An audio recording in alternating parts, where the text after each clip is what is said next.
Well, hello everyone, and welcome back to an episode of Speed Street, the Speed Street podcast. Honestly, I hope you're listening. I know we push this show a lot on YouTube, but the Spotify and the Apple and all the podcast listenership, we appreciate you. That's actually how I consume all of my podcasts that I listen to is via listening, not my eyes and my face.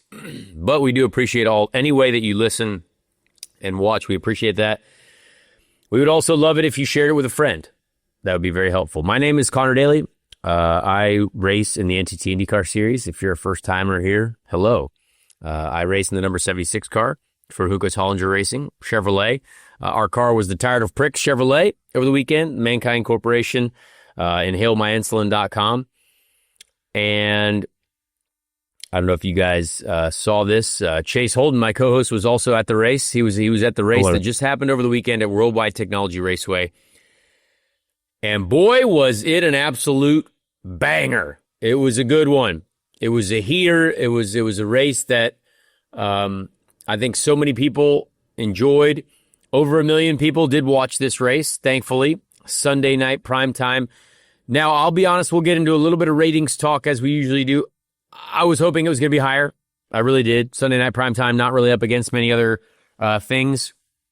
Maybe there was some World Championship shuffleboard. I'm not sure. I don't know what else was going on that night, but we'll talk about that later.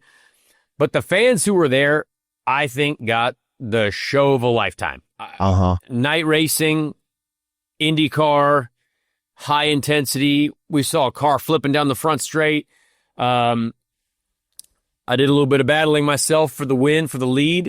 It ended up not being for the win, but I truly hope that people just enjoyed it, because I think it was an IndyCar race that I would have enjoyed when I was a youth, a young lad enjoying IndyCar. I love that IndyCar racing. I love night racing. I love seeing cars go side by side, hanging it out there, just being brave, being psychos. That's what we were doing, I feel like. So, Chase, and I want to get your thoughts, obviously, because you were there. It looked like you were excited about what was going on. We're going to have a chat with the second place finisher in the race because, again, we found a winner that has won and that we've interviewed far too many times already, Kyle Kirkwood. Great job to him, honestly. He played the strategy right, perfect pit stops, great final restart, and that team elevated him to success. But Pato and I, we decided that we were going to have a nice little chat about our battle, about the IndyCar season so far, and it was great racing with him. So that's going to be a fun interview, I think, for a lot of folks to enjoy. But Chase, I want to get let's get your initial thoughts when you left that track, when you left late at night, the Worldwide Technology Raceway. What were you thinking? I was thinking that I want that every Sunday. That's what I more was of it. thinking. Shoot it into me like a drug. Yeah. Yes. Because that's what it was, man. And I mean, everybody that bought a ticket and was out there on Father's Day, they got the show of a lifetime. We already know Worldwide Technology. They put on one hell of a show for the fans. The Midway was rocking. Got to do a live interview with Scott Dixon earlier that day. Had a lot of Speed Street fans out there and a lot of IndyCar fans, a lot of Dixon fans. Got to be a part of that. But I knew going into the weekend that we were in for a treat, obviously, because for one, it's IndyCar racing on ovals. For two, big bombs, explosions before the race. Giant fire.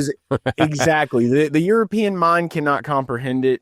And it was already like these expectation floor level that I had, but it just exceeded that tremendously. When you have Hinchcliffe posting on X from the booth while he is working about how crazy that race is, you know that it is really that good. There was so much action in the beginning. You had a camera guy fall down. Wild. Yeah, I heard about this after. Yeah. Yes. Crazy. Like, just some of the most insane, bizarre events. And then, of course, the on-track product itself. Your battle with Pato was the battle of the race. Might be the battle of the year thus far, in my opinion. And when you took the lead, I didn't get to tell you this after the race, but it was like a mini Indy 500 because like when you take the lead at the Indy 500, the crowd goes nuts. When you took the lead at Worldwide, the crowd went nuts.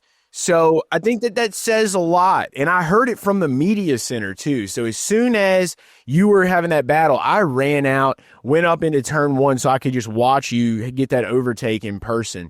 But that battle amongst just the chaotic nature of that product that we get racing on that track is something that far many more people need to experience and see. And NASCAR fans that I know personally, had a lot of my buddies that were tuned in to that race. They were just like, dude, this is nuts.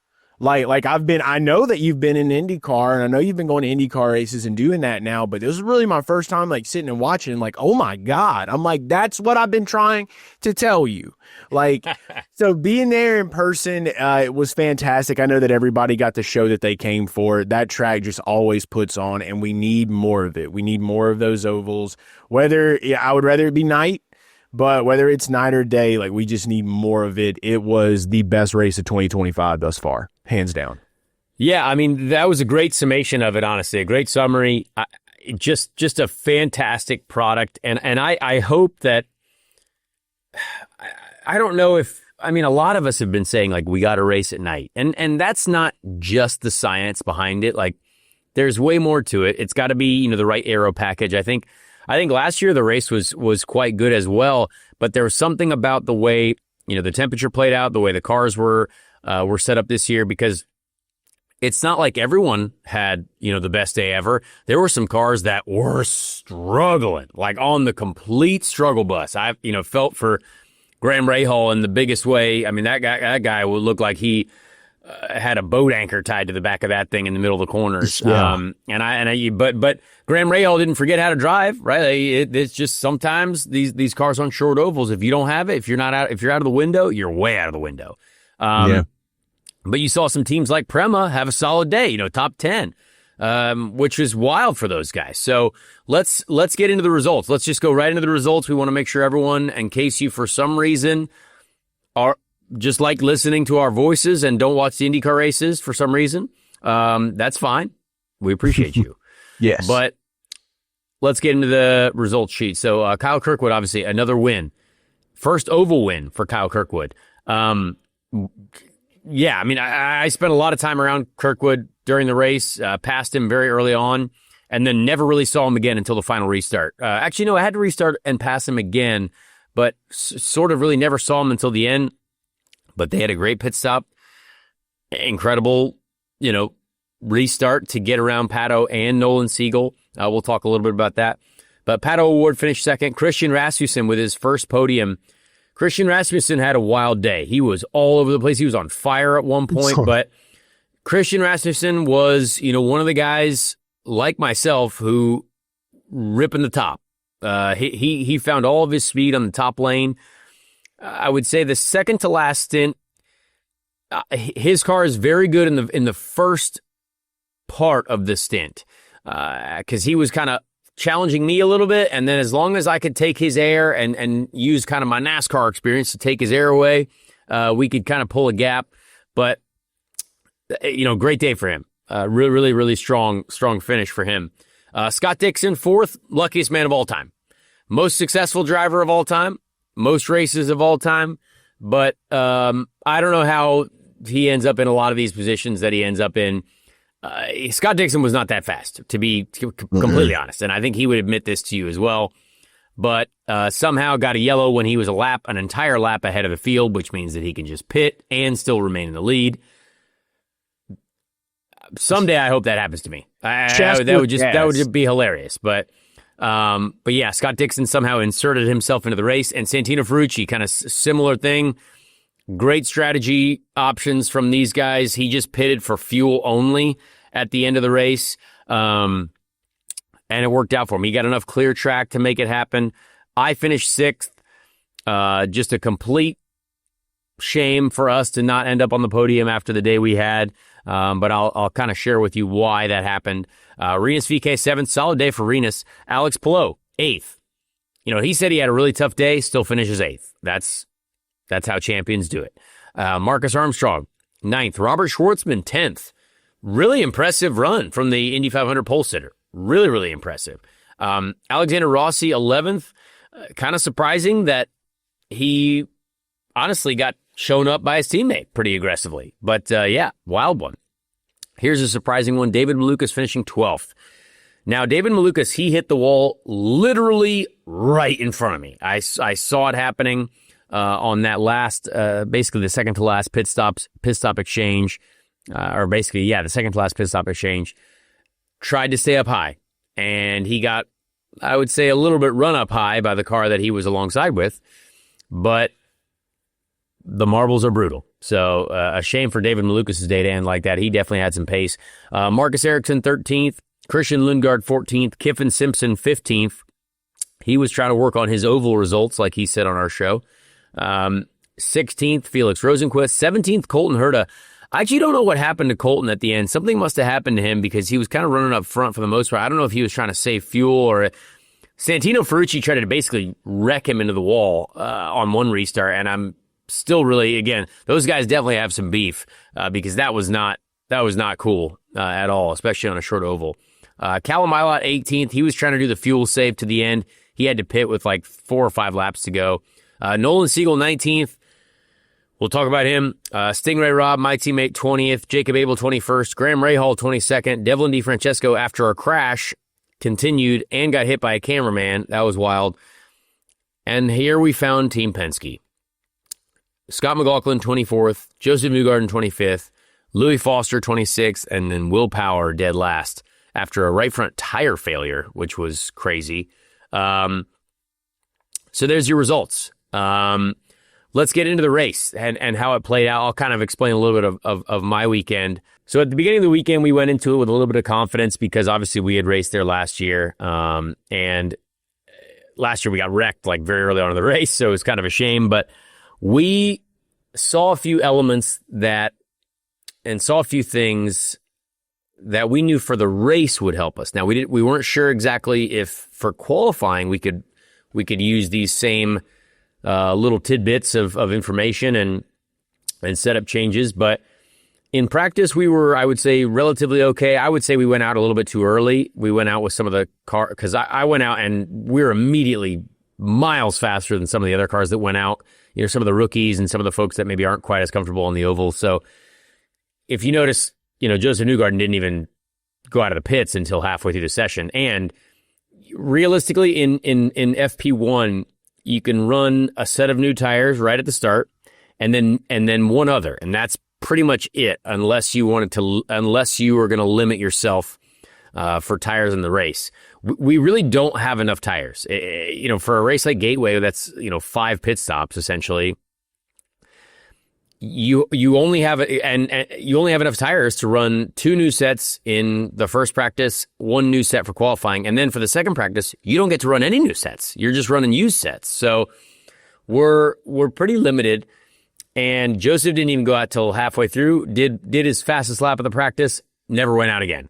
So those guys were very, very confident. But for us, I felt as though we were very understeery. We were not happy with the front grip level of the car. I think we were 7th or 8th or something like that, and only about just less than 0.2 off. But we just didn't have what we needed yet. And so for qualifying, it was going to be a bit of a gamble for us, and we didn't want to go crazy and overreact. But for our qualifying run, I would say we overreacted a little bit to Stingray's comments. Stingray was much less comfortable with the car than I was, but probably we just overreacted a little bit. And I hated the fact that there was oil dry on the track too. The Silver Crown cars, one of them had blown up in a massive way and basically drug oil all the way around the outside and kind of on the entry line for us into 3 and 4, which I was very upset about at the time because for me, visual references when you're trying to go into turn 3 and 4 flat and not lift, they're very important. And for me, I like to turn in late there. I wasn't able to turn in where I wanted to. So I would say I lost a little bit of time on the first lap because I was dealing with a completely different line, and the car is a little bit on edge because we're trimmed out for qualifying at Gateway.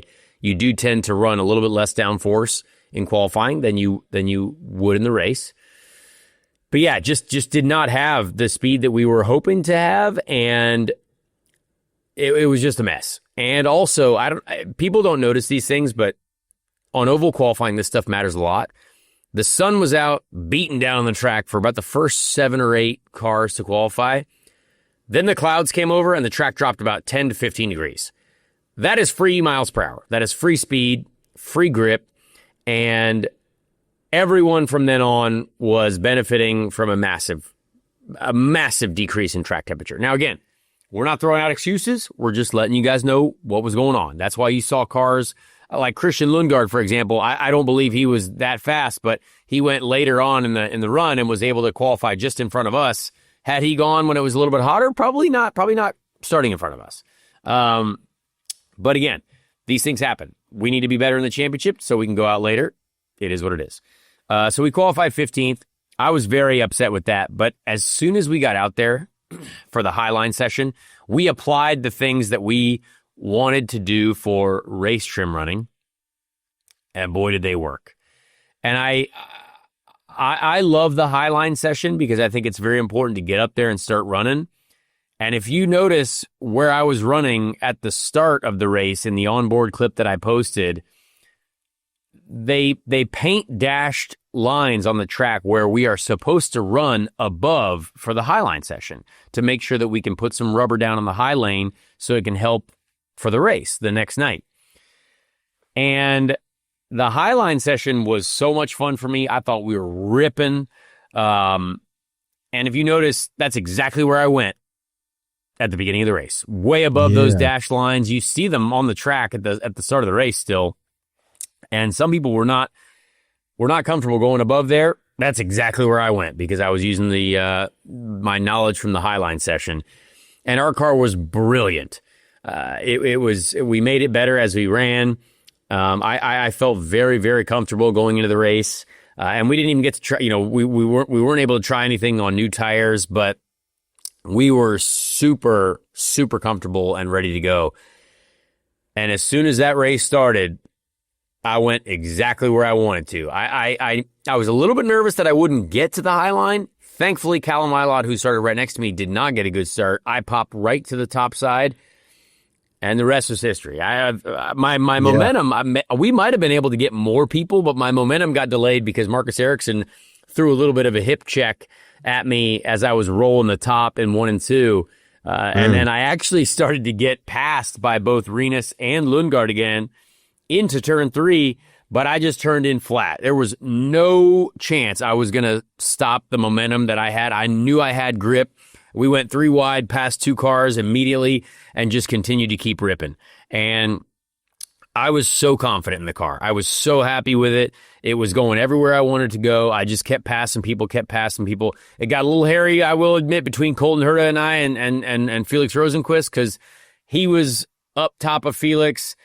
But I kept going to the next lane, and he was definitely probably squeezed in the middle. He might be a little bit upset with me on that one, but I had to keep going. I had to keep ripping, and got all the way past Joseph Newgarden, and then it went yellow for Devlin's crash. I was pretty happy with that. I knew I could get some of those cars, but they're good cars. I didn't start 27th and get to 20th. I started 15th and got to 6th or 7th. You know what I mean? So these aren't bad cars. And to pass Joseph as well, I knew that from then on, I was extremely filled with confidence. It showed. It showed. And I was sad that the yellow had come out, honestly. I was like, man, I wanted to keep going. I was going to essentially continue to turn in flat from the top and just keep ripping.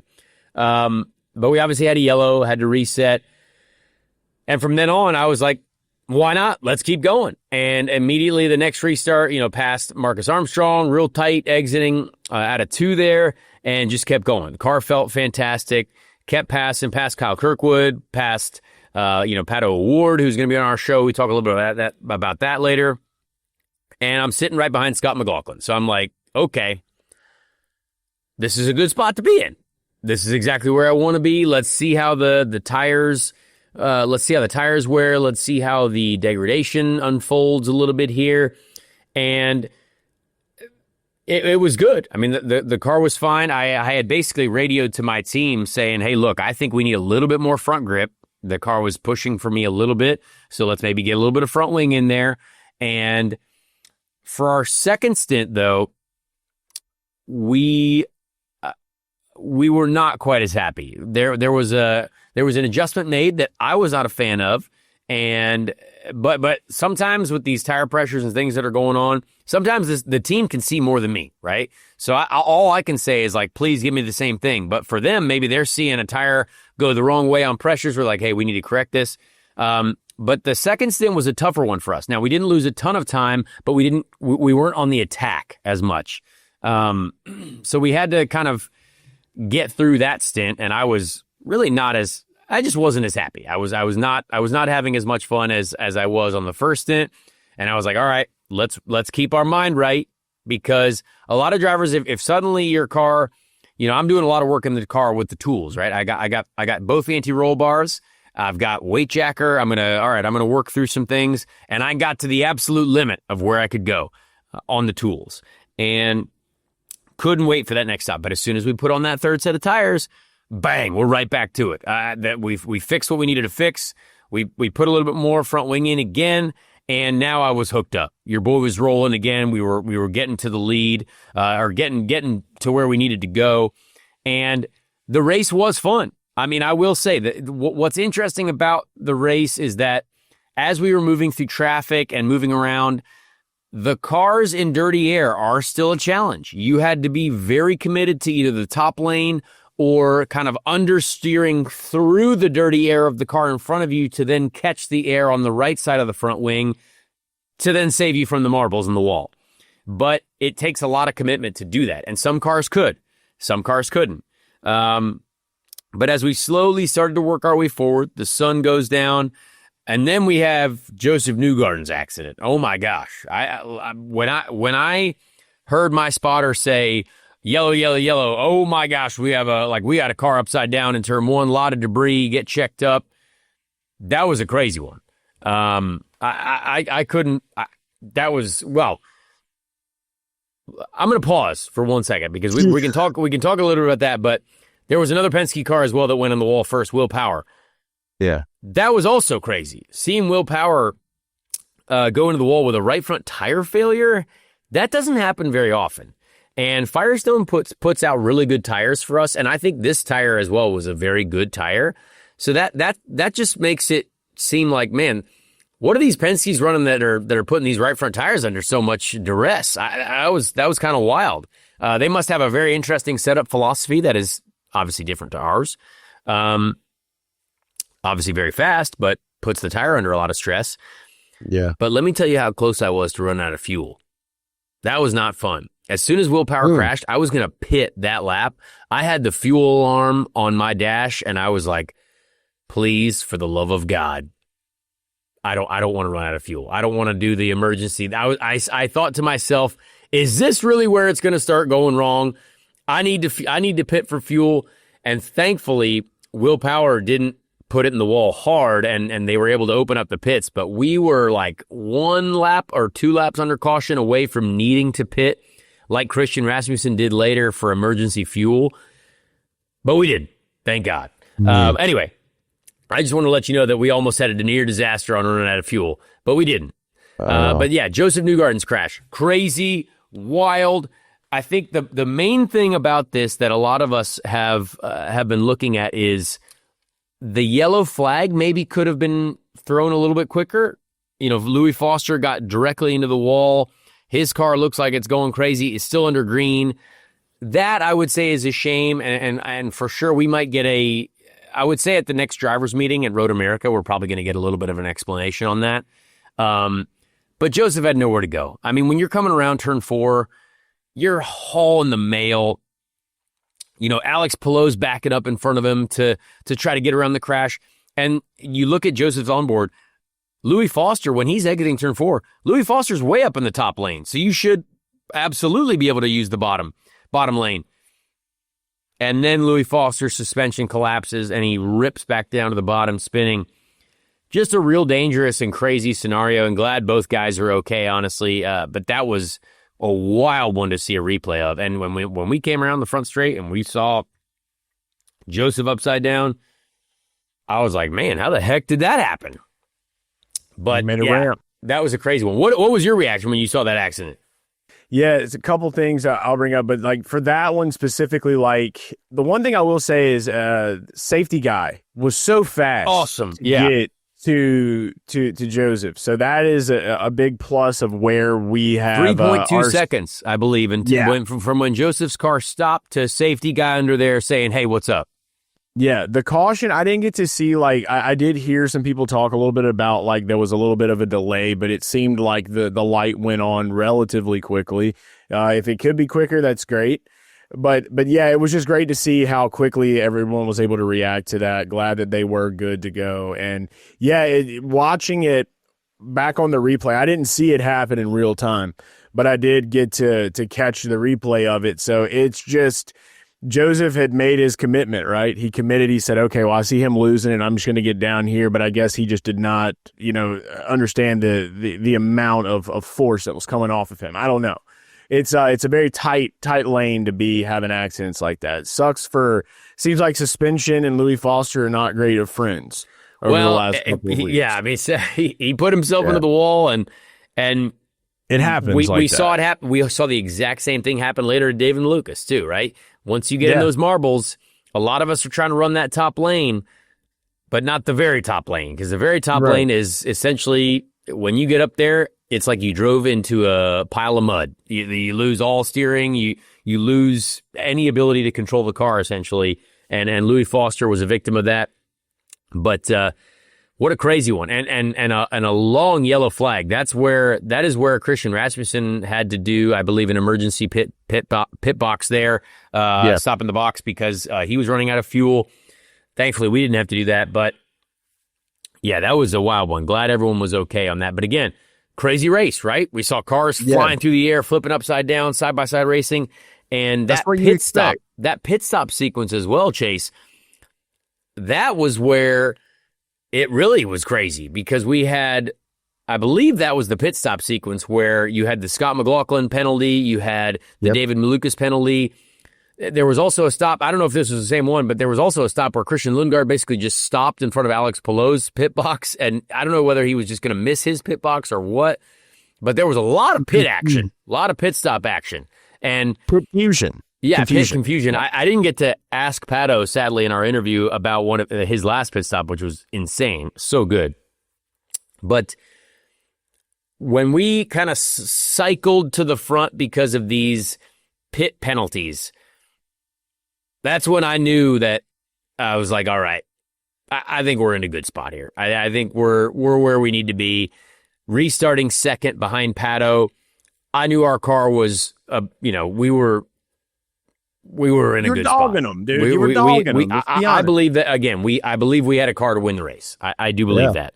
And so I'm going to let you guys into, what's kind of going through my head. I asked Pato about it in our interview, which I think is a lot of fun. Pato and I, there's a moment that I think people need to remember. Pato was very upset. Also, the entire country of Mexico was very upset with me back when he was trying to win in Road America several years ago when I was in the ECR car, which was a struggle bus at Road America. And so a lot of people were not happy, but Pato and I would say I have respect for Pato. I think Pato, obviously, you saw, has respect for me because I think we both know what we're doing. Now, again, Pato drives for one of the biggest teams in the sport. He owns a plane. I make $0, and we're a much smaller group at Juncos Hollinger Racing, but we had the car. My team gave me the car to fight with the big dog at McLaren, and we were going for it. So you were the big dog. We were the big dog. We were trying to be a big dog. But that was just really fun. And the restart, I knew I wanted to take the lead. And when I went to the outside of Pato on that first lap of the restart, I'm like, all right, the track's been cleaned. I think we got some grip here. I get a good run on him down the back straight, obviously, and pull to the outside. And I basically try to turn in flat to 3-4 on the high lane. I'm loose. If if you go to any of my social media channels, it's not on YouTube yet because it's hard to kind of just post a minute video on YouTube without having a thumbnail. And I don't know, YouTube, you got to make it look cool. And it's just a raw video that you can post to Instagram or Twitter or Facebook, whatever. But if you see the way I turn into 3.4, I'm loose. I'm sitting that thing on the right rear a couple different times, and I'm like, all right, well, this is going to be harder than I thought. But still, we're both driving hard into this corner, and Pato comes back up in front of me. I'm like, all right, I'm going to get a run again. Here we go.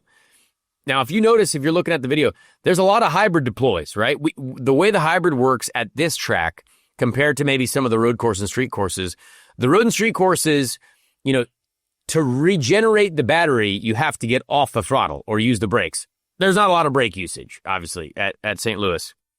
So, and you can also really only use a full deploy once at Gateway. With the way the rules were worked out and the way the hybrid energy deploy was set, a lot of the tracks we can use multiple full deploys. But for Gateway, the way the regen and deploy energy limits were set, you could really only use a full deploy once. So there was a bit of energy usage as, he was obviously using it to defend. I was using it to attack. But when you're so close, you're not really, I'm basically just going to that button whenever I can do it. I'm like, just give me the boost, give me the juice. And we're not lifting enough in 3.4 to get a full regen. And we're actually going so fast that we're really not getting a full regen in 1 and 2 either. I don't know if anyone noticed, but we had pulled a huge gap on the cars behind us because both of us were driving our butts off. We were just going for it. And there was one comment on Instagram that was like, oh, you can clearly tell that Pato was just letting off to be smart. Let me tell you guys, we weren't letting off at all. I just happened to finally time it correctly and use my hybrid to finally make the pass, but there wasn't anyone giving up anything.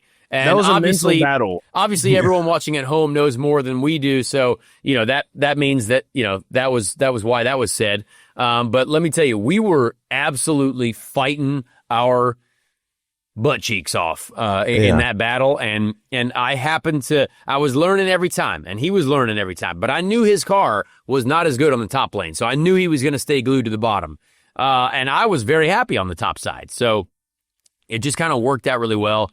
And honestly, my adrenaline was flowing through the roof because every time I turned into turn 1, I was like, no way is he going to turn in and go faster than I was trying to get to that right rear corner.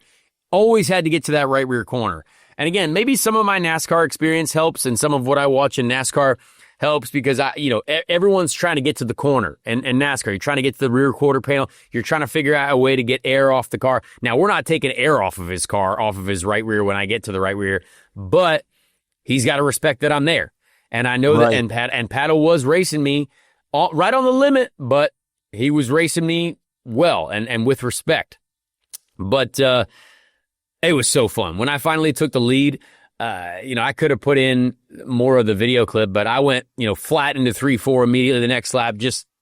I was going for it. I was flat more laps than I've ever been flat in 3.4, at full throttle, that means.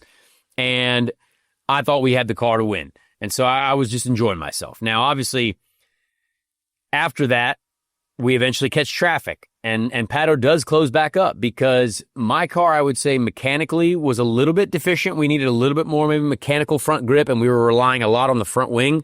And some of the traffic was being I would say some of the traffic were being complete. And we've seen this before, and leaders have complained about traffic before, but there were some cars that were command blue that were not command blue letting us by when they should have. And the tough part about lapping some of the slower cars is that some of those guys are having the worst day ever, and they can barely hang onto the car on the bottom side of the track, and they're going to try to cling to the bottom. Now, the top side normally is good, but we did a full, I led for 36 laps. We did a full stint essentially where not a ton of people are using the top lane. So when you're the leader, you're the first person to get there. It's like, do I go to the top and maybe risk getting in the marbles and having this great day get ruined? So you kind of got to play a little bit of conservative. And I was doing that. But our car, still was fine. A lot of people were like, oh, maybe you wore the tires off of it. No, the car was fine. If you look at Pato, his onboard, when we get stuck in the traffic, that guy's pushing to the wall too, because we're both getting crazy, dirty air understeer. Yeah. But it did close back up a little bit, and we pitted. So that was the second to last stop. Now, the second to last stop, here's where things start to go wrong for me. I pit as the leader. So I'm pitting as the leader. We lost 1.8 seconds from pit speed begin to pit speed exit. The fuel, for some reason, took like 1.8 seconds too long. Now, what happens in 1.8 seconds? Well, a lot. You go from first to third on track. Now your entire day has changed. Kyle Kirkwood, a little bit faster time in pit lane. Pato O'Ward, a little bit faster time in the pit box. All it is 1 second. We're talking 1 second. This is it. And when you're fighting for the win, that's everything. We've seen this before. What happened last year? Joseph Newgarden, faster pit stop than Scott McLaughlin. Boom, he wins the race. This when you're fighting for the win of the race, everything has to be perfect. And I know people are like, oh, what the heck happened? The tiniest of things happened. And guess what happened after that? Well, we got a yellow, and Scott Dixon lapped the entire field. Now Scott Dixon's the leader. Scott Dixon was nowhere the entire day. And obviously the wizards and spiritual entities that work with Scott Dixon on a regular basis that somehow bless him with these types of things. And again, this is not disrespecting Scott at all. He's clearly one of the best drivers, if not the best driver that's ever lived on the face of the planet. But my goodness, when you look at Scott Dixon, I'm just like, how the heck did that guy? I've not seen him the entire day. Passed him on lap 1, never saw him again. Kind of a now he's lapped the whole field, and we're like, all right, great, cool. Now we have to deal with another car that, again, if you're fourth, fifth car in line, it is hard to pass. And Scott Dixon, I don't think, he was slow enough to where he was going to lead this pack not very fast, and everyone's going to get stacked up. And I believe that if I was second in line, I probably could have passed him. But whoever was second in line, which was Kyle Kirkwood then, it eventually was Kyle Kirkwood, wasn't going to be able to pass him. So that is immediately where our day started to degrade, because on that restart, that was a restart where now it was Scott Dixon at the lead. You had, I believe, one other car. It was someone else, but then you had in front of me, it was Siegel, who was a lap down. Then you had Pato, and Kirkwood was in front of me. And now we're several cars back. I'm like, okay, I'm going to pass these guys. But what Siegel did at that restart, I have no idea why. And I'm still mind blown, because he was a lap down, and not only did he hold up Pato, but he let Kyle. And now again, I think Pato didn't mention this, but Pato probably could have been a bit more aggressive on the top side, but I don't think they swept as much on that yellow sequence as they could have, because it was a very fast yellow. If you remember, that was when David Malukas went into the wall and just barely scraped it. So they wanted it to be as quick of a yellow as possible, but they did not sweep as much, which probably made Pato think twice. And so Pato didn't maybe go quite as aggressive to the outside, because he thought that maybe Nolan was going to let him by. Nolan stays in the gas. Kirkwood sees an opportunity, boom, gets right by him. Now we're way slow. Now Siegel, Pato, me, now we're getting held up like crazy by Siegel. Eventually, Nolan sort of lets Pato by, and I just fire it in there, hoping that Nolan's like, all right, I'm going to get out of the way. And thank God he didn't close down on it, because I was so committed to going down on the bottom lane to pass him that I was going to either crash or get it. And thankfully we got it done. But then, then we're in a situation where, all right, now I'm fifth car in line, I think. It was Dixon, Pato, Kirkwood, and I'm sitting there. I'm like, okay, this is still not the worst place to be. I think we're fourth in line probably. But we know we have to make another stop. So we're thinking, okay, there are two strategies that can play out here. you've got one stop left. You can either try to undercut. I've got Rasmussen behind me, who I know is fast. He was threatening a little bit, but I figured out how to take air from him, and he started to fade a little bit, so I wasn't really worried about anyone behind me. So the whole goal is to either undercut, where you pit early, because no matter what, you have to get in. You'll get in enough fuel you'll probably do a bit of a short fill, get enough fuel in to finish the race, because you don't need a ton of fuel. Or you go really long and you hope that you get a yellow and put a bunch of people a lap down, which again, some people were trying to save fuel because maybe they were going to get a yellow. So there was a whole range of just crap going on. I was like, all right, guys, just remember, when we get to traffic, Dixon hasn't been that fast, so maybe the undercut's in play. So we decide that as soon as Dixon started to get into traffic, I would say, and my team can see if we pit where I'm going to come out. That is, if it's a perfect pit stop sequence. So Rasmussen pits behind me. We then pit to cover Rasmussen, because we're like, we don't want to get jumped by him. So we pit, and in the pit stop, we again lost, I believe, 1.2 seconds, because when our air jack plugged in, the air jack didn't go up. So again, maybe it's an air issue. Maybe, I don't know what it was, but our air jack guy plugs in, car's on the ground. This is what it takes to win a race. Everything has to be perfect. You cannot have these types of things. We lost, I think, I looked at the shop today. We lost 1.2 seconds in the pit sequence. So that, instead of me coming out, I was supposed to come out well in front of Rasmussen. Instead, that puts me out flat out into turn 3, and Rasmussen with enough of a run to get me by the time we exit turn 4. And from then on, we're screwed. That's it. I mean, we lost the track position. Now we're fighting it. I had to pass then Felix Rosenquist, who was in front of us. I had to pass Jacob Abel, that was in front of us. And, Dixon continued to stay out. But when you lose 1 second, your entire day changes. And people are like, oh, how is that possible? It doesn't matter that we had the fastest car. It doesn't matter that our car was so good. Because once I cleared those guys, and again, if you really want to dive deep into the data, once I cleared the traffic and Rasmussen was ahead and I was trying to run down Rasmussen, we were 3 to 4 tenths quicker than Dixon every single lap, even after he came out of the pits. But we lost so much in that sequence that was it. And fighting through traffic at the end, and then Ferrucci comes out of the pits with just fuel only. Smart. That means his stop was several seconds faster than ours. And again, that was the two cars that basically kept us from being either, on the podium or even in the fight. And in that whole sequence, if you look at Pato's last pit stop and Kyle Kirkwood's last stop, perfect.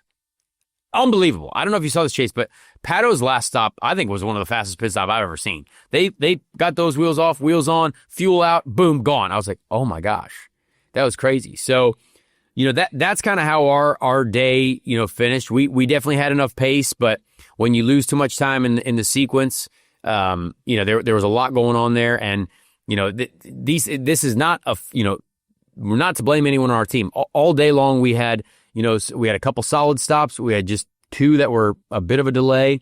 And, that's just how it works.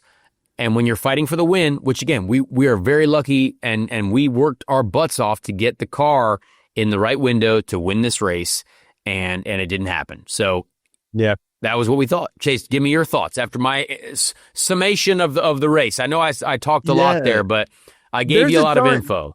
No, that you have to do that. And I think it's great. I mean, there's a lot that, there's a couple of questions that I definitely wanted to chat with you. And there's a way that I kind of see when you're going into an oval weekend, kind of going back into the beginning, but I did not get to see those last few stops. But the one thing I did want to say about you specifically on ovals, and I feel like a lot of fans, and maybe, and I just want to kind of get your take on it. I mean, this is going back to the beginning. You're talking about your qualifying. You would love to be able to qualify a little bit more up front. I always feel like when you're starting more towards the back of the pack, that you end up doing so much better, because I just have this confidence, just from watching you for all these years. I'm just like, dude's going to slice. Dude's going to get up there and he's going to slice. And I feel like maybe that's because some of these guys, when it gets to ovals, is it just that you think it's just the experience level, or it's just the confidence to be able to put the car in some pretty scary places that you're not afraid to do that versus maybe they are? Because from where I look at it, I just see you as like, when it comes to confidence, when it comes to ovals, I don't care where you're starting at. Like, I feel like you're going to end up finding a way to get a good result. And I know that there are a lot of things that are out of your control and things that you can't, always, rely on just you in that car. You have to have that team element. You have to have the people working together, and that all has to be perfect. But I mean, with just your confidence level going in now, we got Iowa coming up, and we have Milwaukee, obviously, where you've gotten a podium, and then we have Nashville. I mean, every oval race that you've been on this year with this team, your confidence seems to get higher and higher. And is that just my perception of it, or is that happening? Well, I'll kind of explain, I guess, a little bit of the differences between like what we see on a road and street course and why, I would say our group is struggling a little bit on the road and street courses compared to the oval. So on the short ovals and the big ovals, like Indy, for example, the team did such an incredible job in the wind tunnel and car preparation wise, that the car was just fast, right? When that's huge credit to the team. And you're also using, at that speed, a lot of the damper work that you do, it's not quite as important as when you get to a road and street course. The road and street courses, the reason why you see some of the big teams with the good damper programs succeeding is because when you're using the brakes as aggressively as we are, some of the teams have completely different brake packages and different brake, I get not systems, a lot of the stuff is the same, but you can run several different philosophies in the brake department. And the first time I felt this as of recently was when I got in the Meyer Shank car at Mid-Ohio to fill in for Simon Pagenaud. When I hit the brakes, I was like, there's no way you guys have had this the whole time, and I have never felt this. The brakes are incredible. You can stop the car on a dime. You could hit the brake pedal as hard as you wanted, carry as much speed in as possible. It was incredible. We don't quite have that in the JHR car that I felt, but again, I don't get to know the secrets of why that happens. But you can tell that, when you go to a road and street course, now you introduce team's philosophies on the brake system. Now you introduce the dampers. So when you try to get mechanical grip out of the car, that means that you need the grip in the tire when you're not as reliant on the wings. So all of the difficult areas for us on road and street courses are the slowest corners when you're relying less on the aero. Now, on the short ovals, you're purely reliant almost on aero, and the tires are built, with a lot of grip and, a pretty substantial amount of, grip and compatibility with the surface. And you're not using the brakes either. So you're purely driven on how much work you can do within the setup of the car mechanically. Now, again, there are still cars that are way out of the window mechanically, and we still have to navigate to a good window mechanically for us. But we're able to do that on the road and street courses because I believe there are just a few less elements that you have to get on top of. Now, the elements become very fine-tuned, like everything that you still need in the car. On an oval, the driver is almost, it doesn't matter what driver it is, you still have to have the car to win. You still have to do the best job that you can do to win. But the driver can sometimes drive around the car a little bit more on ovals, and sometimes if you're more comfortable as a driver, like Stingray and I, as my teammate, he was definitely not as comfortable as I was driving the car that I had. He could not do it. He didn't like what I ran, and that's okay. Every driver's different. But I hope that makes sense to some of our listeners as to what racing is not that easy. It is not as easy as it looks on the track, right? No. All of these elements, that's why the road and street courses, I haven't forgot how to drive on a road and street course. I have not, I promise you. My first podium on IndyCar was on a street course, as we've mentioned before. But the areas of development that we need are specifically in slow corners that rely purely on mechanical grip, driving energy into the tire. Whereas on a short oval and the super speedway, you're driving a ton of energy into the tire no matter what because of the amount of aero forces that you're putting into the car. And the amount of, mechanical, I still think our element where we could have improved in St. Louis is mechanical grip. Because if you notice a couple times when we get deep in traffic and the tires are a little bit worn out, we're relying too much on the front wing. And, I was doing everything that I could and we were still fast enough to make it work. But, when I tell the team, I was like, hey, I'd love to mechanically generate more front grip with this car. That's what we need to work on for next year if I get a chance to be back here next year with the team. So that's, I think, where the differences are between teams and why I can succeed maybe more on the ovals is because there's less. You don't have to deal with the brakes. You don't have to deal with damper forces at 80 mile an hour. You know what I mean? You're at 180 mile an hour. You're producing a way more downforce with the wings, and for some reason I like that. In my career, though, I've always enjoyed high speed corners. For some reason, even on road and street courses, high speed corners are my thing. I was a commitment guy. I'm throwing that thing in there no matter what. And so maybe that's it. That's the big thing that I'm bringing up too, because it's like it just seems like you have the best way for me to put it is balls on the dash is a good way to put it. It just seems like there are those group of guys that have that on the ovals, and there are those groups where they don't. It's almost like there's just not enough of that commitment there. And so I see you having that, which is why I probably feel the way that I do. And a lot of fans do too that I've talked to. They're just like, it doesn't matter where Connor starts. We know it's coming. You know what I mean? So I appreciate you kind of walking through that. It's something that I feel like a lot of fans and myself too definitely wanted to know. It's actually kind of wild. I was talking about the pit stops, but it's interesting. Bozy from, and I can't pronounce his last name because I can't, but I feel like you've seen some of his tweets before. Yeah. He was doing some time comparison on some of the pit stops, and it's interesting to look at where the time loss is, and I said it was about 1.3 seconds, and it's about 1.49, and that's where it all is on that last stop. And again, a lot of people say, oh, well, you can't criticize your crew. Well, I'm not criticizing my crew in this case. This is just part of the sport, right? Like, my guys are going to bounce back. We've had great stops this year. We've had some incredible stops. Indy 500 all race long. The boys were on it, right? But it's, people ask, well, what happened? It must have been the driver. Well, yeah, sometimes it is the driver. Absolutely.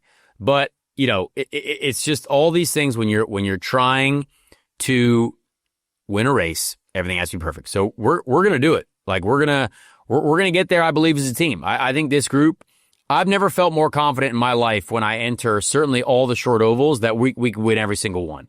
There you go. And we've now had 2 ovals, and we've got 8th and 6th, and we've led both of them.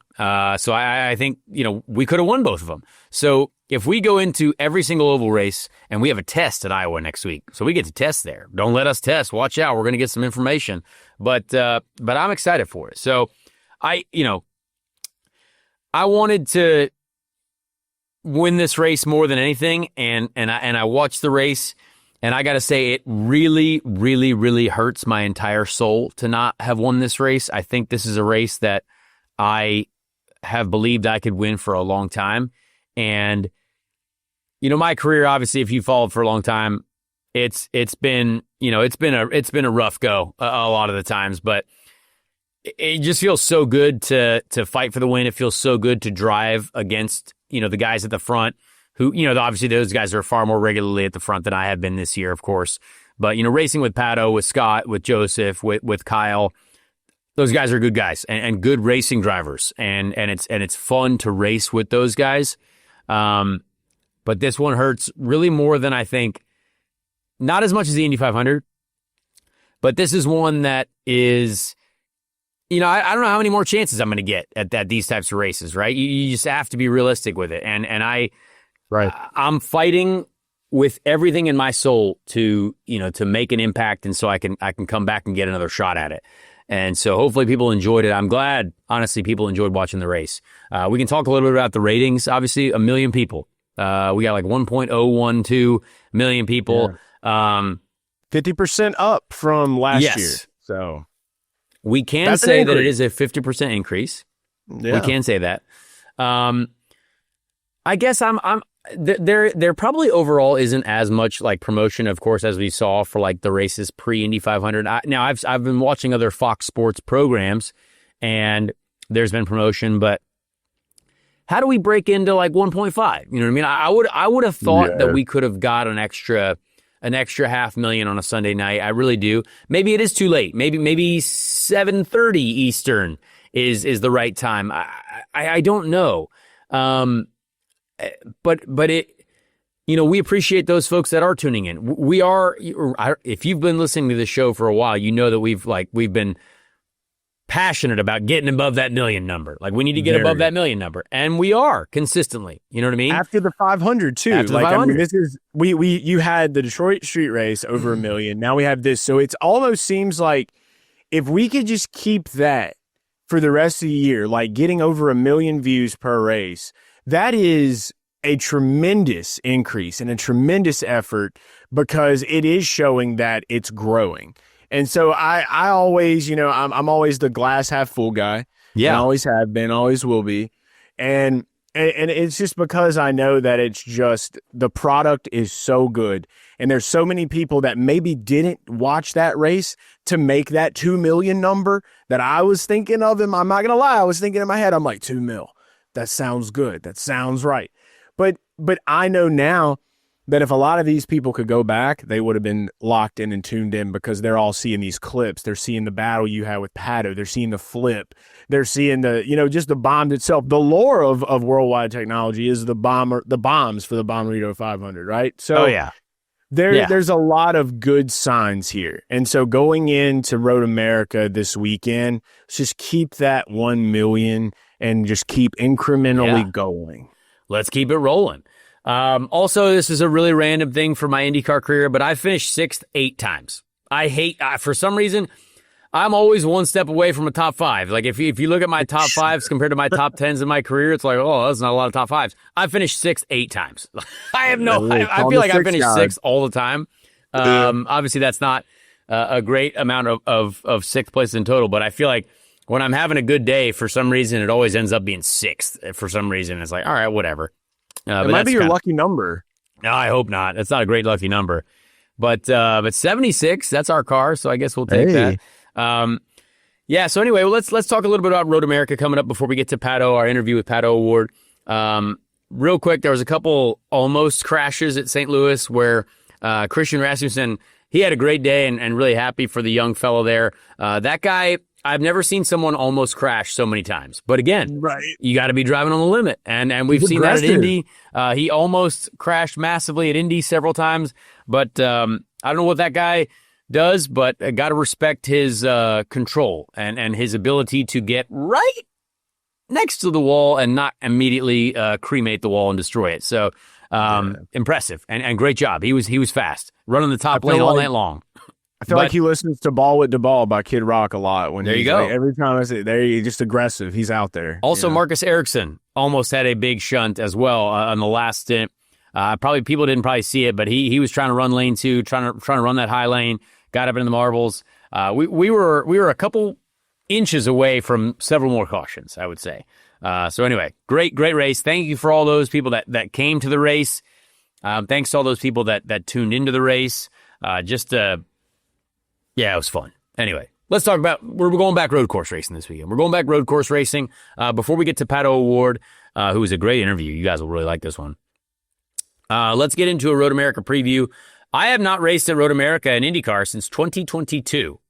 That's kind of crazy. 2023, I was fired right before Road America, so didn't get a chance to go check that one out. And then obviously last year I was just walking around. I was trying to, beg, borrow, steal. I was driving the 2-seater, I think, actually at Road America last year. So I did get on the track to see it. I tested the BMW sports car that I was racing last year at Road America last year. So I've done a little bit of driving there. But long time since I've been to Road America in an IndyCar. Hybrid. That was not on the car last year at Road America. So you'll see maybe a little bit of differences between who was good, maybe who's not at Road America. But what a great track. What a great weekend. It looks like it's going to be hotter than the surface of the sun. So that'll be a crazy one. Tough on us drivers. But let's get into some picks. Chase, I'm going to start off with my number one pick, Pato O'Ward. I'm going for it. Pato O'Ward, who's our guest. He's been fast at Road America before. He says in his interview with us that he's had a great start to this season, and he's just hitting his stride. So Pato O'Ward, I'm going to go with my number one pick. I like that. This is one where I'm looking at some of the stuff last year. I don't really want to take much of the data from last year into consideration here because of the hybrid. You don't really know how that's going to shake out. But I will say it's hard not to pick Alex Palou at a road course. Yep. So I'm gonna have to just go and just say Palou.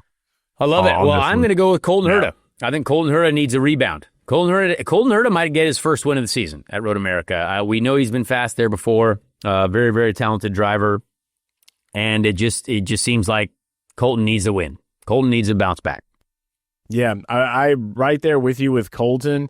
I feel low key obligated that I need to get to pick Colton this week because I remember that comment he said to you. Share what he said to you. Exactly. Yeah. He's like, you never pick me, man. You never. This it literally sounded just like this. Like, why don't you ever pick me, man? And I felt kind of bad. And I was just like, dog. Like, I was like, next week. I did say next week. So I'm gonna tell you right there with that. So he actually was who I was gonna say before you said it. So I don't feel like I'm just copying you now. So I was gonna say Colton Herta. I feel like this is a track where he has shown that he can make it happen. And I think we all feel like Toronto coming up in a few weeks is one that we know he can get it done, but it's got to start sometime. So I'm right there with you on Colton. All right, I respect that. I kind of just want to get adventurous on the last pick because I like that. We got to see something different. I mean, we saw Christian Rasmussen on the podium in St. Louis. He was not one of our picks. I'm going to go. Felix Rosenquist has been so fast at Road America before. It's hard not to pick Felix. It's hard not to pick Alex Palou, but I don't want to envision it. Alex Palou could win this race by 10 minutes, but I'm gonna hopefully not see that. All right, let's go with Marcus Armstrong. I'm gonna say Marcus Armstrong. He's got to have it. I think it's his time to be on the podium. Could be a great weekend for him. I know I've picked him before. That's not crazy out of the box. I wanted to pick Rinus VeeKay, but I don't think they can go up against the Ganassi guys quite yet. MSR Ganassi, excuse me. All right. Well, I'm gonna do the double bounce back. I'm going Scotty Mack. I feel like Scotty Mack he's been slapped around, but he himself has even said it seems like the racing gods don't like us. So he may have repented. And if that happened, then watch out. So Scotty Mack is my third pick for podium this weekend at Road America. So there you go. There you go. I love it. All right. Well, this weekend at Road America, again, just a Sunday full of racing. Let's get the exact time for you so we know that, hey, you can tune in. The Expel Grand Prix of Road America on Sunday, obviously on Fox. 55 laps, 1:30 p.m. Eastern on Fox. Very, very excited for this one. But with that, let's get to our great interview. I know this will be a little bit longer of an episode, but we had a lot to talk about. Mm-hmm. The very, very famous, very, very successful young man from Mexico, Pato O'Ward. All right, ladies and gentlemen, this week we have another non-winner because there's only two people winning races this year. We don't know why that's happening. I think a couple of us, maybe two of us on this program had a shot at winning this event over the weekend from St. Louis. But the second place finisher is here with us. Very, very famous young man from Mexico, Pato O'Ward. Pato, how are you feeling, man? It was a fun race. Fun weekend of IndyCar action. What's life like for us now? Oh my God, sorry. You broke it already. Yeah. I like doing these. That means that we had a good weekend, I know I haven't won, but like you said, it's been I haven't been part of a season where it's been like only two winners in basically 50. We're like right at 50%. So that's been pretty crazy, but I thought it was an awesome race. I really did. And I had a lot of fun in the car and, being in the race, but obviously you don't get to see all the action that happens afterwards. And I kind of then, I really wanted to just watch like the replay, and I saw the highlights. And there was a lot going on. Like there was a lot going on. It really was a really good race. And I have to say, it's been a while since I've had such good battles like that. It reminded me of Joseph and I in Texas 2023. Like, like you and I going side by side, like just pure racing, pure like, just getting after it, like just dudes on the limit. Yeah. Yes, right on the limit, giving each other exactly what you need in order to be able to do that. Like that is what people want to see. Like if I had a child, I would have told them that's the ending to the Indy 500. Yeah, there you go. Yeah. I thought that was phenomenal, and just it was amazing to be a part of it, I agree. I think it's something that, like, I put it in a caption today on my social media. I was like, it's the IndyCar racing that I grew up and watched and very much enjoyed. Like a lot of side by side, short oval, even like, you mentioned Texas, which I think we should obviously still be racing at. That would be awesome. But, your battle with Joseph at Texas was awesome. Like that was what everyone got jacked up about. We're like, hey, we love this stuff. Now, again, we know that IndyCar is road and street course. We got to have the road and street course stuff as well. But did it feel kind of like a bit of like this is revitalizing? Hey, this is like just a good moment of like, oh, finally we got back to having one of these awesome races again on the ovals.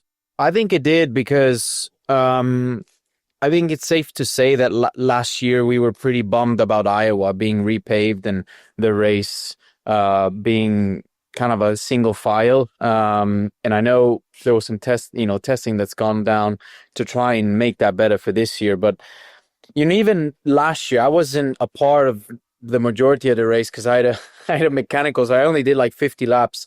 And then I got to actually see the race, and I was in my motorhome so annoyed because it was such a good race. And I was like, "Why? I want to be there. I want to be racing. I want to be out there." And I was so excited to come back this year. And like, man, prime time, Sunday night, like under the lights. Night racing is the best racing. Like it just looks cool. It's awesome. And the scheduling is so nice. Like Sunday morning, I don't know what you did, but I woke up, I had brunch, I had a massive meal. Like love that. I was ready to go, like I love that stuff. And I think hopefully this actually pushes the series and maybe also pushes Fox to open up some more primetime segments Sunday nights for some badass oval racing. Like imagine the season finale in Nashville. That'd be sick. Man, I agree. I mean, I thought that race was fun last year, and it was, it was in the day, but I completely agree. I think that would be awesome. What do you think about the night improves the racing? Because I actually often get asked this question, and like, yeah, you can say, okay, we get more grip, we get more, more engines produce more power in the cooler temperatures. But there were a lot of people who were struggling. They did not have the grip. But what do you think about the night helps just the product of what we're doing? Is it because it's just the temperature? That's it? But I mean, it's still warm, but there's just not as much sun on the track. I'm going to ask you the same. And this is not racing related, but this is something that we did get to do a lot. Put yourself flying during the day, okay? Just taking a trip from Indianapolis to, I don't know, to Texas. Yep. During the day. Okay. And then take that same flight in the night, opening your windows. You cannot tell me it feels the same. Okay, fair. I mean, yeah, I like flying at night. It's peaceful. I like flying at night. So like, you can't tell me, like, it's just a different vibe. It's cool. Like, it's different.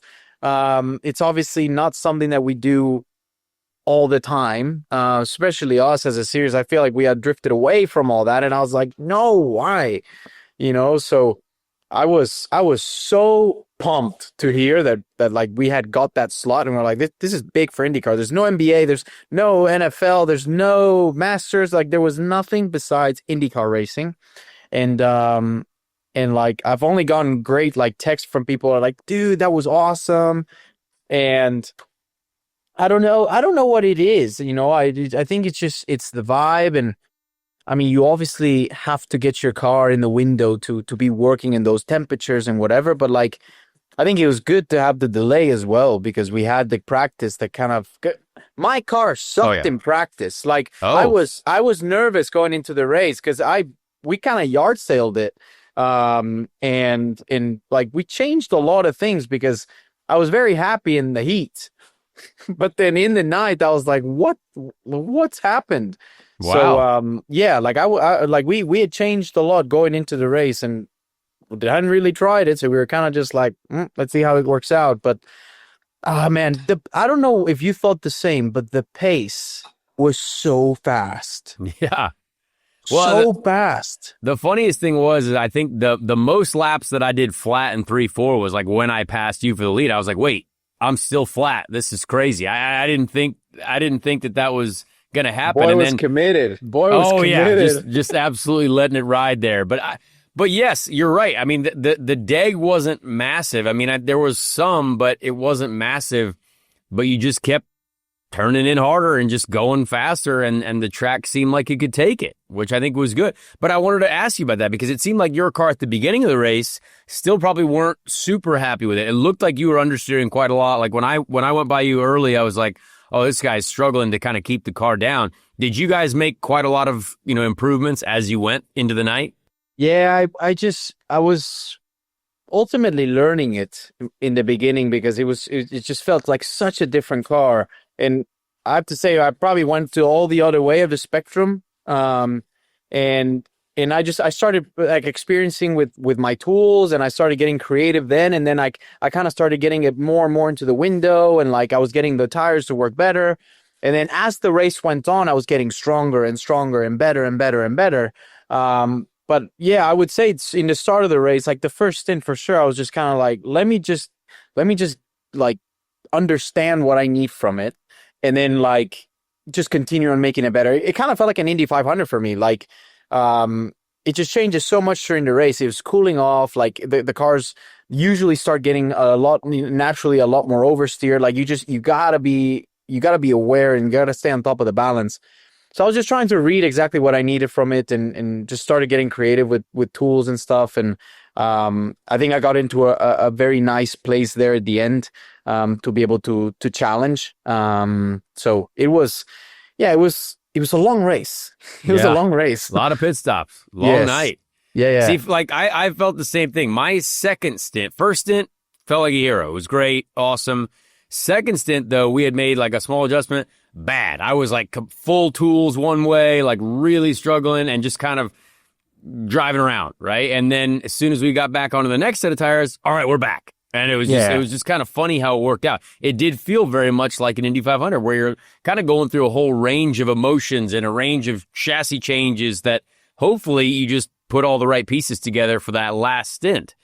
Exactly. Let's talk about that last stint, because there was a last restart where there was a teammate there, a young man, Nolan, who I was chatting with at the autograph session about his 21st birthday. It's kind of crazy that he's that young. But I know this is probably a controversial take because you guys are teammates.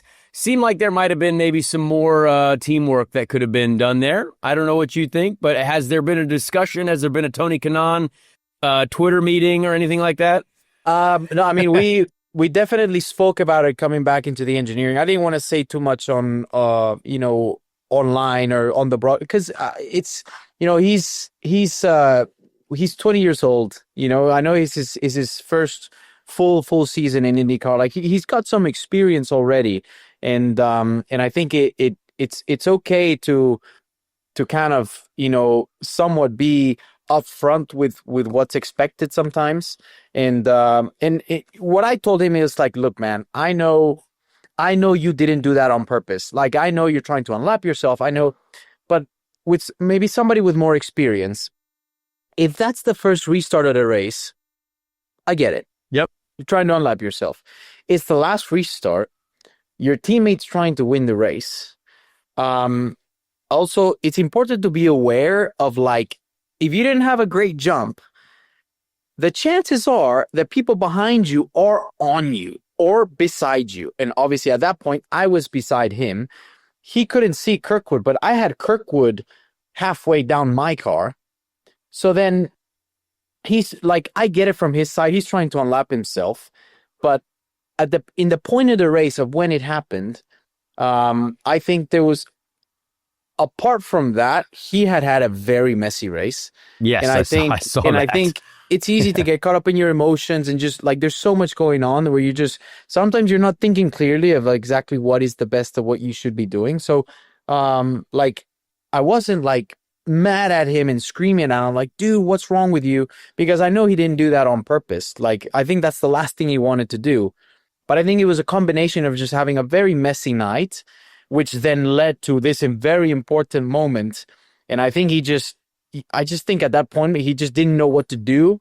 And in like, you know, at that point, you just kind of have to, for me, it was just kind of surviving turn one because I had two guys in here. And then, since he didn't know Kirkwood was there, then he squeezed me into Kirkwood. And I had to super back out of it. But obviously in a perfect world, or if I was in that situation, I would have let my teammates by and like, go at it in turn one. Let's see who comes out better, you know? But I do think he obviously, I mean, I don't think it's an opinion. I think it's a fact. He definitely, you know, made that a lot harder for us going into turn one. And that's what gave Kirkwood the opportunity, you know, like those moments sometimes are so crucial, especially so late in the race. And that's truly what kind of, you know, it just slipped through our fingers and that's what ended up happening. But, you know, all in all, it was such an enjoyable race. It really was. Like I really, really enjoyed that. Yeah, and we saw that last stint as well. Track position was so important, and like even though there was a lot of great racing, there's still through that strategy and even the Dixon thing. I was just like, oh my gosh, track position was king. But Chase, I'm gonna let you jump in here too. Yeah, man. No, it's been a crazy year. Like I'm not gonna lie, I would have expected to see a Pato dub by now, and I just want to know like where's your headspace with that? We do have, you know, a good bit more races coming up where I feel like you can get that done. What's it been like this year? Kind of, you know, you had a great finish at Thermal. You just had another second place finish here at Worldwide Technology Raceway. What are some of the tracks that are coming up that you have very high expectations for yourself, and how are you looking to execute? I would say, you know, I would have probably expected a dub as well. Yeah, me too. We've been quite close, but you know, I've gone through seasons with no wins at all. Like 2023 for me, it was a very consistent season, but no win, you know, like the problem is it's not never getting a win in a season. Like those wins will fall as they fall. And I feel like a few could have, you know, did slip through our fingers. I would say Thermal's one of them where, you know, I just think we made the wrong call there in the end. And then obviously 2 days ago, that was one that slipped through our fingers. So it's not that we haven't been there and had the opportunity to do it. I just feel like when we have, we haven't quite done everything perfectly in order to do that. You know, whether it is for a teammate to help us or at least not make it harder for us versus you're just making the wrong call on maybe a set of tires that we thought was going to be okay. You know, like they're just, those decisions matter so much. But I think there's some great tracks coming up. I know I am confident we're gonna get at least one. But it's been the best start to a season I've had. You know, I'm very at peace with everything that's rolling on, and I also understand like I'm not gonna be the guy to beat at a lot of these places. Like I still see myself as the underdog. Like we're still chasing the 10 car. We're still chasing. You know, the Penske's have had a lot of bad luck, but they've been so fast. Like we're not that car that it's like, hey, you know, we're just breezing by through everybody. No, that we're always working forward. And I think it's important to also like know your place in that. And like we're sitting second in the championship right now. It's 50% to go. Like I think we have a great shot. Championship is not over. And I think it's important to also realize that I am going to get my ass kicked in some places. That's just the reality. Like that's how IndyCar goes, and you're not going to be one of the best cars every weekend. Like that's just the rule. So I think the experience has given me that, and like I'm very at peace with that. Like when I know that we're maybe not the best, but sometimes you come out of that weekend and feeling you've won with a top 5, and that is the most important thing. You want to leave these weekends and being like, wow, like this could have been way worse, and we salvaged it. We made it better. We qualified horribly because that's where we deserved to be, but then we turned it around in the race and we got this done. So there's little wins that you can have during the year that don't really have to be a massive number 1 cup, but that's obviously ultimately what everybody chases. But no, I think the second half of the season is going to be in true IndyCar fashion. It's going to be unexpected. It's going to be different. There's going to be chaos. Like you just got to be there all the time, and the points really do matter at the end. It's really interesting that you mentioned that, because I wanted to talk about your season. It feels like there's been moments where like all of a sudden you look at the qualifying board and you're starting like 21st or so, and it's like, whoa, hey, this is crazy.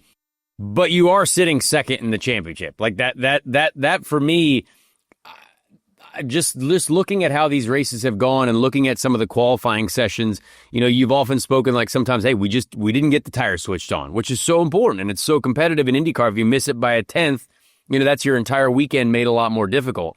But tell us how that team basically gives you the chance in the race when it comes to strategy, pit stops, to salvage a day like that, because you've clearly done that, and you've got as many points as you could, even though you've had a couple races where it's been like, yikes, we're back here in the back. It's been qualifying, I would say, has been a struggle for the 5 and for me, because it seems like we're either like right at the front or we're like at the back. We're very rarely like 11th or 9th or 8th. Like we're always kind of either front or back, and I feel like that's just, it's been the story of my street course and road course qualifyings lately. I would say more so street courses, and that's always been a place where I've been very strong at. Like there were always tracks that I was like, we've got it, whether we've got the car to win or not. I can always, pull it out in qualifying and make sure I get a lap on the board. But it's been quite tough now with the changes of the cars and the hybrid, and just the way that you have to drive the car, or at least set up the car and like get that lap time is quite different to the way that I used to do it, or the way that I could maybe save it. That's probably the better way to say it. But I know I race really well, because I feel like a lot of people can do a fast lap, but they don't race. For example, I feel like another example is, the GOAT, Scott Dixon.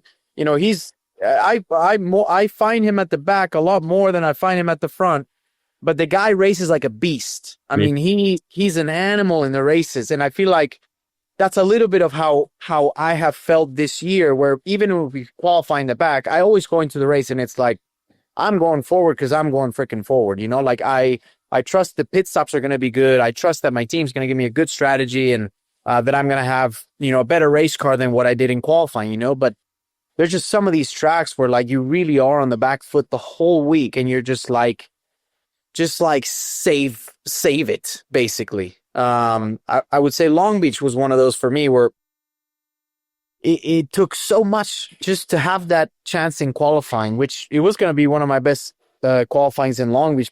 And then in the race, going into it, I was like, oh my God, this is going to be a long race, because it hasn't been one of those tracks where we've been strong, and I would say shockingly, Detroit qualifying was worse than I thought.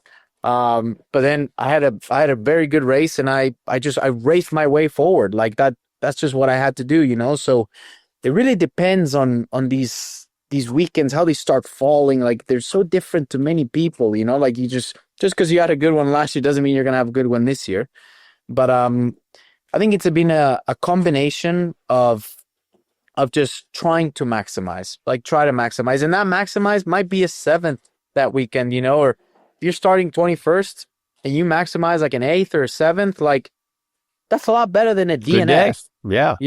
it's a good day. So I think just understanding that and obviously my time in IndyCar has given me that more knowledge of like, hey, that's actually okay. Yeah. Like that's not Maturity, maybe. Yeah. So I think maybe it's me maturing a little bit.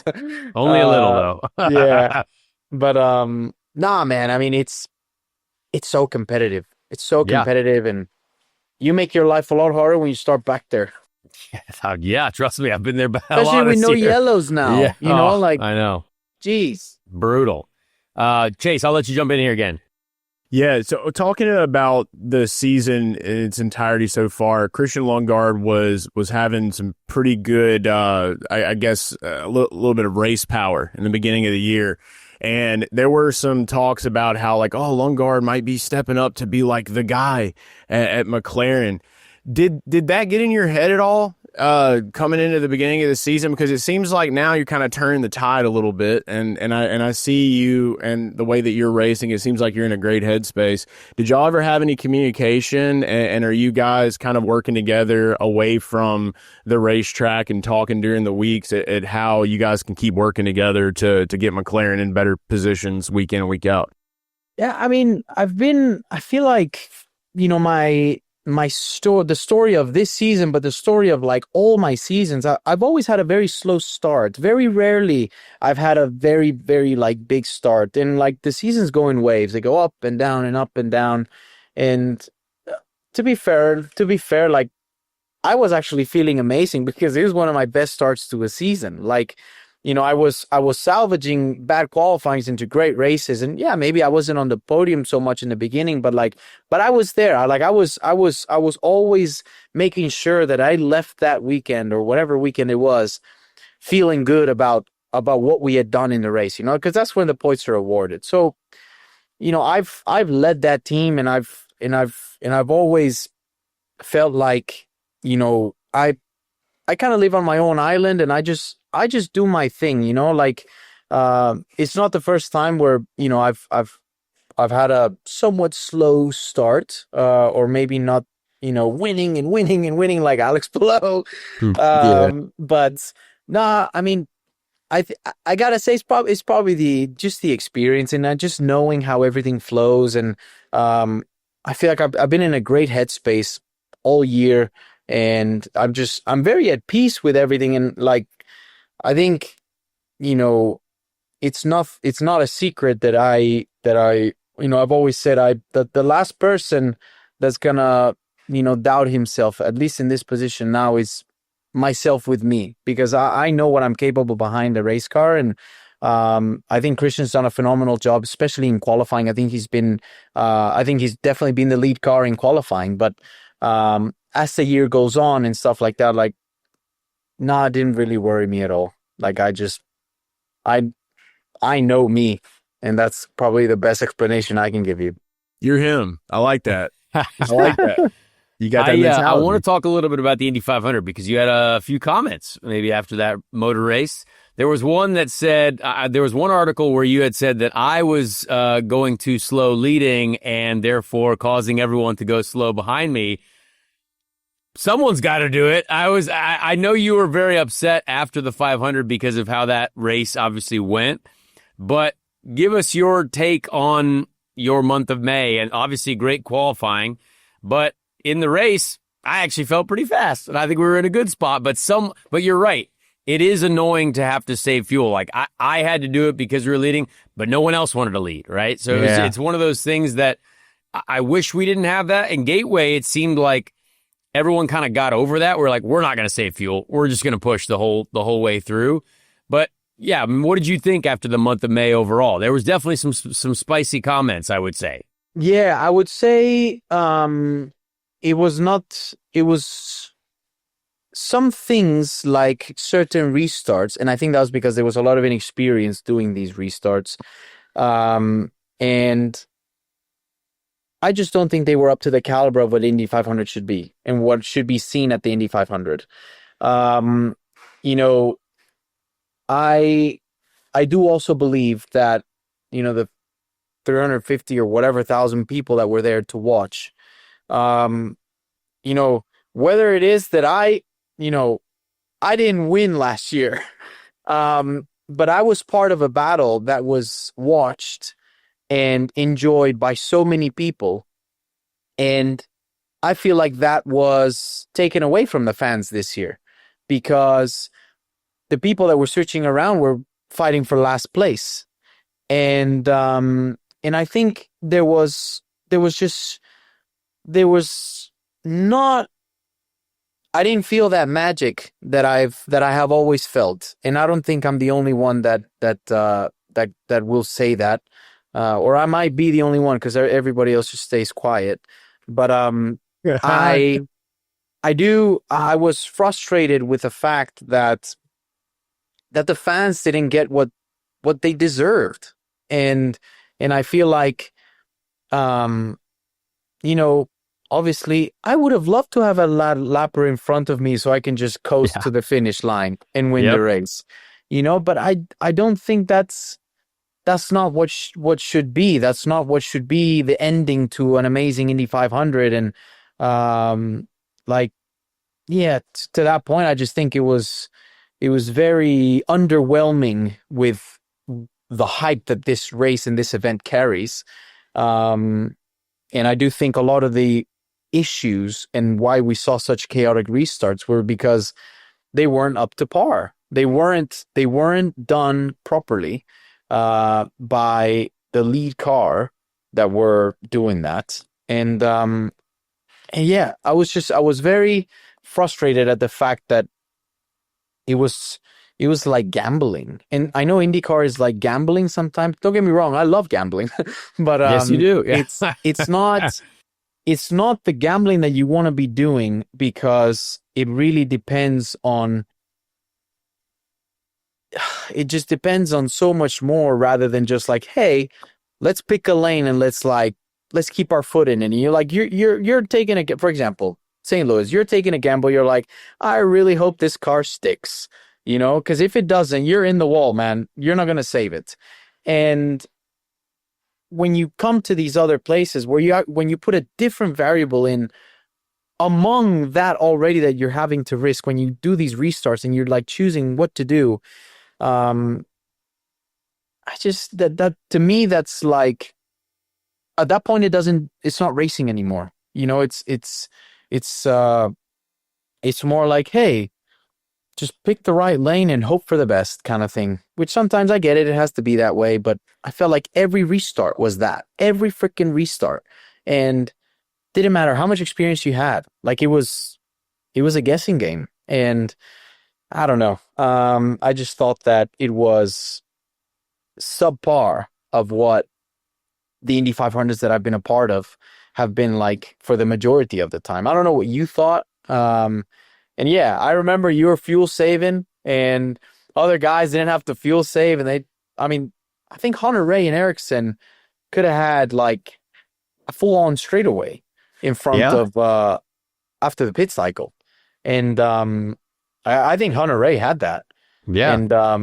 And that's just how the strategy sometimes plays out. But I think it definitely made the what's it called? The overcut a lot more powerful for them.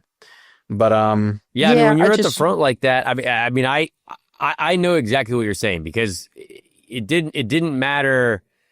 Like one of the moves of the race that people were like, oh, that was so cool, is like when I passed Palou and Malukas, I was like, they literally hit the brakes on the back straight. Like I had to do that to avoid hitting them on the back straight because no one wants to lead. So I understand. And then you have the lappers, and that is weird that, coming to the checkered flag, there's two cars that the leader is purposely staying behind because the dirty air is so bad if you're 3 or 4 cars back. I do wish that there was, like, if you had a good car, it didn't matter if you're 4 cars back, 5 cars back, you're going to be able to make a move. And that I think is, I believe, part of what you probably want to see, I assume. Yeah, I feel like when you see some of the most exhilarating finishes to the Indy 500, it's always, first and second place dueling it out, or maybe even third sometimes getting into the mix. Not, I don't even know how many. Yeah. A lot of cars had crashed. I don't know what they were fighting, but it wasn't for the win. It wasn't for the win. Yeah. Let's talk. Speaking of dueling it out, let's talk a little bit about our duel there for a little bit. I think people seem to enjoy that. The clip has almost 500,000 views now on Instagram. I just saw, which is kind of crazy. But you're restarting the leader, which we kind of inherited those positions because of all the pit lane penalties. We'll take it. Obviously, can't complain about that. But I mean, that was coming to the end of the race. Same amount of fuel, tires. Let's just go after it. And what was funny, I think, is that we were doing so much side-by-side racing, but we were going so fast that we had pulled an entire gap on the rest of the field, away from which means that we were trying really hard. That was fun. I mean, that's just that. I mean, it was hard because I obviously, the outside wasn't necessarily the easiest thing to do.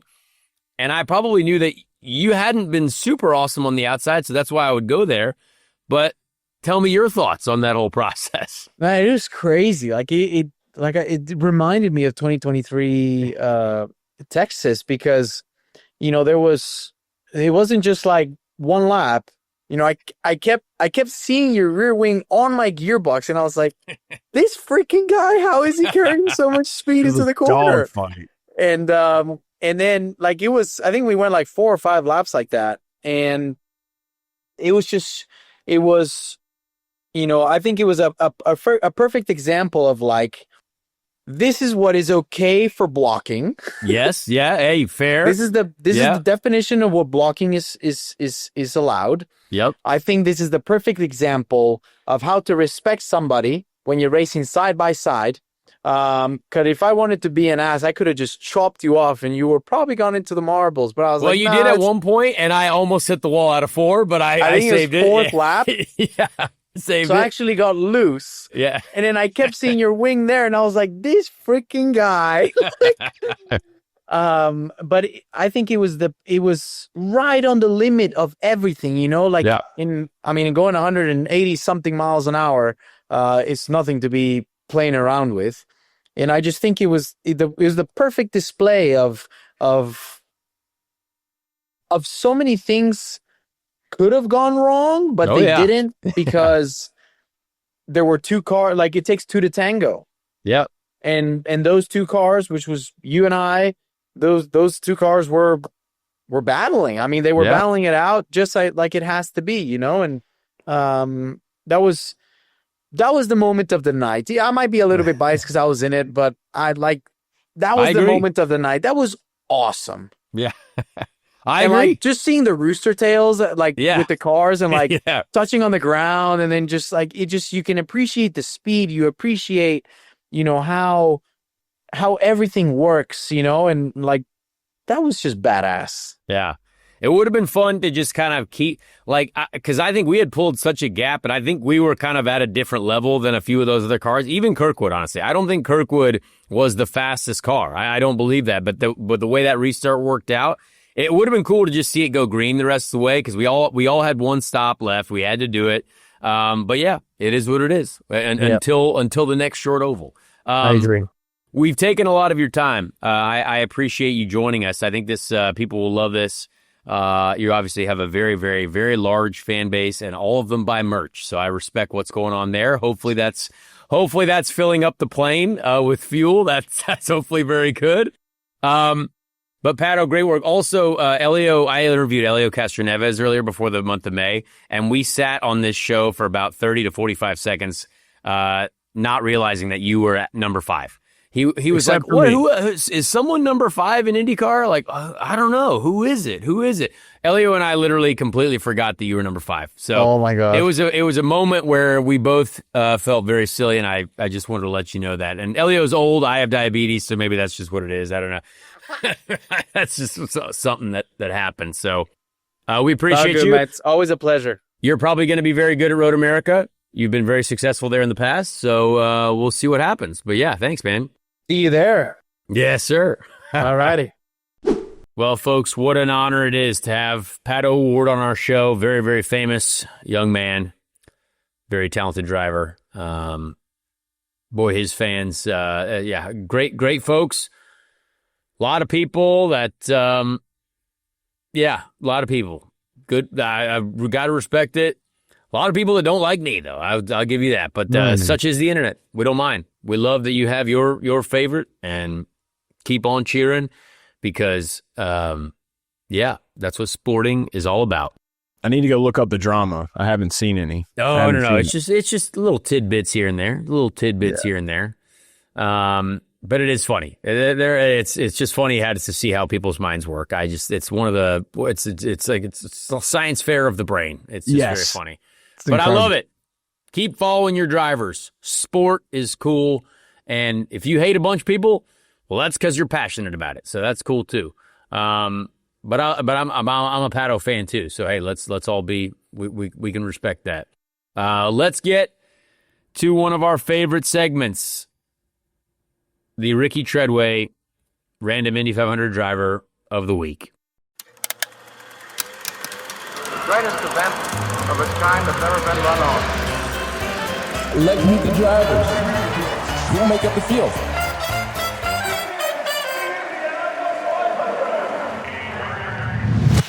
This week on the Ricky Treadway Random Indy 500 Driver of the Week, we went to the first Indy 500 post-World War II. We went to 1946.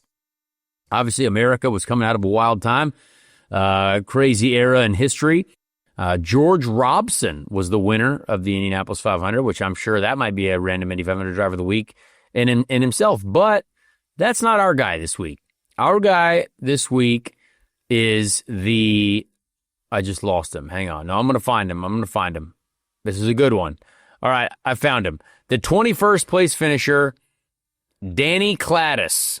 Danny Cladis with a K finished in the 21st position. Dan Peter Cladis was an American race car driver, lived to 92. He was the oldest living Indianapolis 500 starter at the time of his death. That's wild. What a life. He began racing midgets in 1935. And then when auto racing in the United States resumed after the Second World War, Cladis started in the 1946 Indy 500 driving for Andy Granatelli. Now, Andy Granatelli is a name that we definitely know. That's a historic racing name. Cladis drove 50 laps as a relief driver for Spider Webb, who was one of our random Indy 500 drivers of the week. Spider Webb. Wow. During the 1954 Indy 500, Cladis attempted to make the 500 field until the 1957 Indianapolis 500, but was often unsuccessful. Oh, wow. Oh, that's crazy. Oh, this is a wild one. I love reading this stuff. So 1946 was his first Indy 500. Started 33rd, finished 21st. And then 49, 50, 51, 52, didn't qualify. Wow. Now, 1954, he shared the car. So Wikipedia is kind of funny. Shared the car, so technically he was in it, but then again failed to qualify another 3 times. Actually, failed to qualify twice in 1957, 2 different cars, looks like. Dude, that's crazy. So really only one Indy 500 and many years of trying to make it. That's a fascinating history. Wow. Dude, he's a fighter. That's what we'll say about him. I got an image of him. He was a mustache guy, so I'm very proud of him for that. Danny Cladis sounds like Lenny Kravitz. Yeah, I like it. He's got the vibes. He does Crystal have the City, vibes. Missouri man. Yeah, that's a good, hard-working boy right there. Yeah. Mm-hmm. That's crazy. I can't believe that he tried to start so many Indy 500. That's fascinating. Much different time back then. So don't give up. Shout out Danny Cladis. He made it all the way to 2009. So nice work.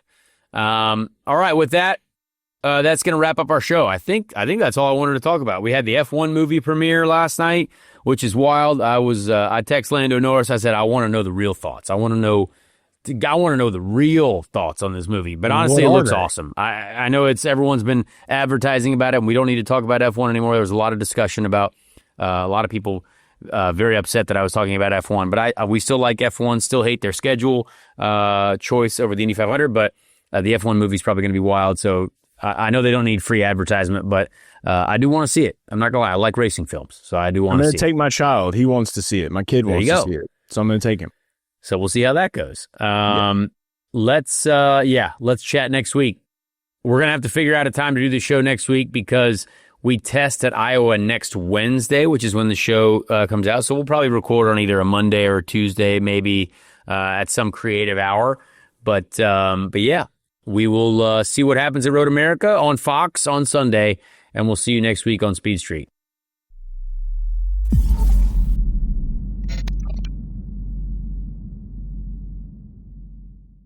Hey everyone, Connor Daly here. Please leave a like on this video if you did enjoy it, and also subscribe to the channel as well. That would be very helpful. Be a friend, tell a friend. Thank you so much for the support, and we'll see you on the next episode of Speed Street.